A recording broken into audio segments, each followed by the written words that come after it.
புத்தகம் ஒன்றின் விற்பனை விலை மற்றும் அடக்க விலை முறையே 7/4 மடங்கு எனில் அந்த புத்தகத்தின் விற்பனை சதவீதம் என்ன? இந்த கேள்வியை எப்படி அப்ரோச் பண்ணணும் அப்படின்னு யோசிக்கிறீங்களா? எளிமையா நான் சொல்லித்தரேன் வாங்க. ஒண்ணுமே இல்லைங்க, 7/4 பெருக்கல் 100 அப்படின்னு எழுதிக்குங்க. கீழே இருக்க 4 வச்சு மேல இருக்க 100 சிம்பிளிஃபை பண்ணுங்க. அதாவது அடிங்க, வகுங்க. 25 வந்துருச்சா? 25யும் மேல இருக்க 7ஐயும் பெருக்கிருங்க.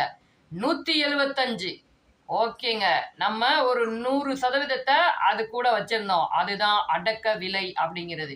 அதுக்கு மேல வந்திருக்க 75 தான் அந்த விற்பனை விலையோட சதவீதம்.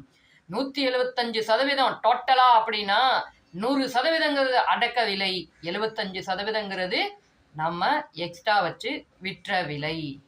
இதே மாதிரி கணக்குகளை ஈஸியா போடுங்க. இன்னொரு கேள்வி இது கூடவே கேட்குறேன், அதுக்கு உங்களுக்கு தெரிஞ்சா பதில் சொல்லுங்க. ஒரு பொருளை 5 ரூபாய்க்கு வாங்கி 4 ரூபாய்க்கு வித்தா எவ்வளவுங்க லாபம் அல்லது நட்டம்? இந்த கணக்குக்கு விடைய கமெண்ட்ல சொல்லிருங்க. நம்ம வீடியோஸ் பிடிச்சிருந்தா சப்ஸ்கிரைப் பண்ணிக்கோங்க, நிறைய பேருக்கு ஷேர் பண்ணி லைக் பண்ணி விடுங்க. இன்னொரு வீடியோல பார்ப்போம். பாய்.